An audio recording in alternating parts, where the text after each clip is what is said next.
Coco Martin binatikos dahil sa pangyayaring ito. Laman ng mga bulong-bulungan ngayon sa ilang mga social media platforms ang kapamilya actor-director na si Coco Martin matapos mapansin ng mga manonood ang kanyang outfit habang nagtitaping sa ang Batang Quiapo.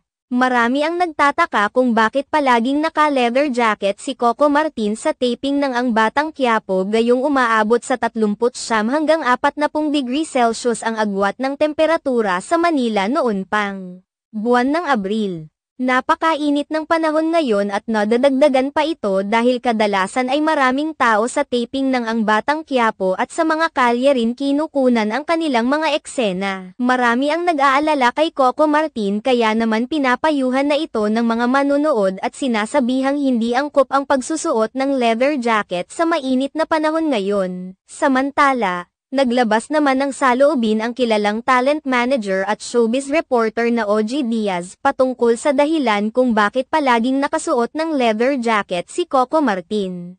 Ayon kay OG Diaz, naging branding na ni Coco Martin ang pagsusuot ng leather jacket bukod pa rito.